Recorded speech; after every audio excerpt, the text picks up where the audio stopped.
Are you seeing little black dots in your vision? Well, today what we're going to talk about is what's the fastest way to stop seeing them.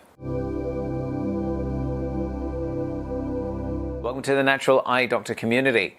Here we share tips, tricks and techniques to increase the longevity of your eyes. Over the years, I've seen many patients, and through those hundreds of thousands of patients that I've seen, I've found patterns.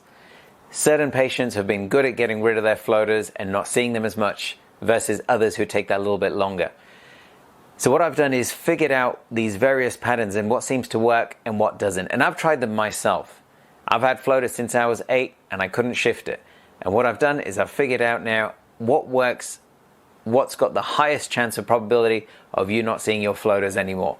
And I want to share that with you in today's clip and hopefully improve your lives and make things that little bit easier so you can function and get on with the rest of your day.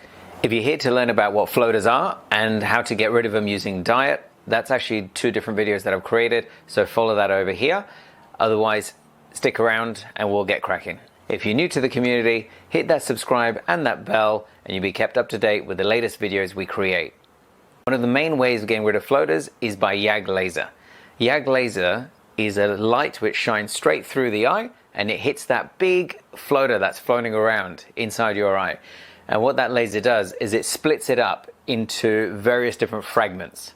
And as it sounds, instead of one big one, you've got lots of small ones. So now when that light enters the eye, it's hitting those cells and it casts multiple shadows on your retina. Is that the best way forward? Maybe for some. If it's interrupting your vision and it's blocking your eyesight, then it's better to have smaller fragments so at least you can see what you're trying to look at. However, in the instance where it's not bugging the individual, an eye specialist will most likely not want to touch that.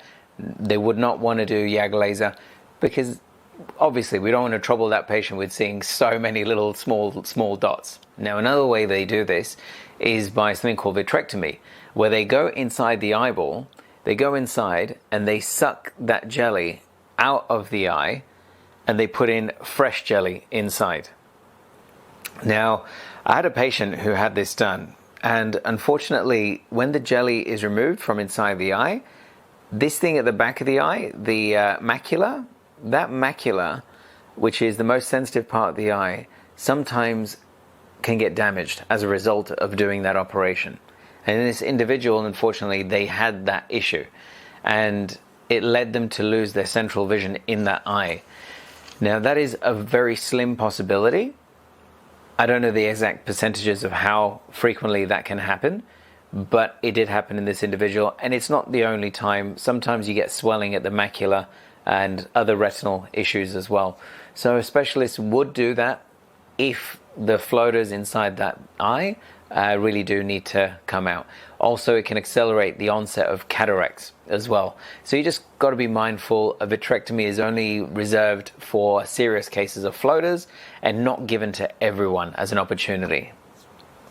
Here at the Natural Eye Doctor, we're all about trying to do things the natural way. And if you haven't reached the outcome that you desire, then by all means do go and have those conversations with your health professionals to try and see what other options you have from then. Let's talk about now what I did to help get rid of my floaters. Again, like I said, after listening to so many people out there and discovering what they've done, I tried it myself, and I'm going to share some of the things that I found to be the most impactful for me. Number 1, the first thing is I changed my diet. I introduced more vitamin C, vitamin E, more zinc, more omega-3, and lutein and zeaxanthin. Those 5 things basically impact the eye by reducing the process of glycation and also increasing the antioxidant levels within the body. Glycation is a process where the proteins within the jelly, they start to clump together. There's another video I've created for that, so I'll attach that link up here as well if you want to learn more. Another thing that creates increase in floaters in the eye are free radicals. Now, antioxidants help to reduce those free radicals, hence why your diet is so important. So to sum it up, antioxidants get rid of free radicals, therefore reduce the effects of aging within the vitreous. Just to quickly summarize what kind of foods I'm talking about here, which are really good for you. You got your mixed berries, blueberries, cranberries, strawberries, broccoli, Brussels sprouts, spinach, yellow and red capsicum, oily fish for that omega-3. The best for zinc, if you're interested, is oysters. So if you're an oyster lover, that's all good for floaters. It reduces the glycation process. The next thing I did was increase my water intake. You see, the vitreous is 98% water. Unless you increase your water intake, that jelly inside the eye can lose shape and lose its structure, and therefore increase the amount of combining of collagen, proteins, and everything within the vitreous, which means then you're gonna, again, get more floaters and notice them more. So increase that water intake just means the shape of the jelly retains itself that a little bit better. Now, the second way to reduce how much I saw those floaters was just to not focus on them. It sounds simple, but I just want to explain. You see, there's something in our brain called the RAS. That's the reticular activating system. Big words, but basically it's just derived from our 2 million-year-old brains when we had to spot danger. You know, we'd walk out the cave and there could be a saber-toothed tiger just ready to pounce. So that's our system. That's what caused our brains to develop in that way. We're looking for things that are dangerous or things that we need to be mindful of. So if I give you an example, if you buy a car, like I bought a red Toyota and I'm driving down the road, suddenly I noticed red Toyotas everywhere. Now, same thing in your situation. Have a think just for a moment. What have you purchased? So let's say you bought a pair of shoes or a new jacket, and then you walk out and you suddenly start noticing. Have you noticed how you find that so many other people have that same jacket or same color as you? Why is that? That's that reticular activating system. That's the RAS just kicking off and firing, going, right, now I've given this importance, now I'm seeing it everywhere. So that is what that part of the brain does. So let's try this right now. So if right now I asked you to look around your room, go on, have a look around the room and spot anything that is blue. All right, look around, take a moment, absorb everything that is blue. Now look back at the screen. And now I'm going to ask you, tell me, what things did you find that were red? Probably you weren't focusing on that, right? And so how many of you can actually tell me what was red? You can tell me what the blue things were. Now, have another look around. This time, look at the things that were red. And now suddenly you'll notice that there's actually quite a lot of different stuff which is red.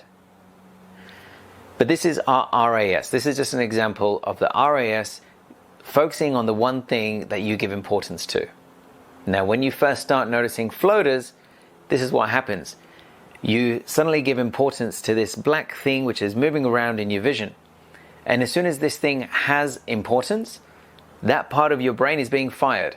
And it's given instead of a 0, it's given about 100, and it's given that importance. And therefore, wherever you look or whatever you're doing, you're going to notice it more. The next step here, the important thing is how to reduce that importance level. The way to do it is to redirect the RAS. Give it a different meaning. So every time you see the black dot, redirect the meaning, change the focus of what you're thinking about. So rather than seeing it as a threat, seeing it as something that is just there, that you just accept that's there. And once it's accepted, that reduces how much you notice it. I've created a separate video that's going to help you through this process. It's a visualization technique, and I'll put the link up here for that now. Just follow that through and do this on a regular basis, and every time you do notice that floater, it will just help you to give it a different meaning so that you are focusing on something else, like the trees, like the beauty of something around you, like the computer instead, like the writing, whatever it is that you're looking at. And it will help change that focus of yours. All right, so I'm going to put that link up here, follow it and give it a go yourself, and put a note in the comments below, see if that's actually helped you like it helped me. Now, the fourth way I've helped myself see these floaters less is something I learned from my patients. So a lot of my patients where I used to work were from the eastern part of the world, and from there I'd hear different things. So that's something that I'm going to go over now, and one of those things is exercises. So I tried this myself as well. And there's specific movements that you do with your eyes. and this is something I learned from many people from the East.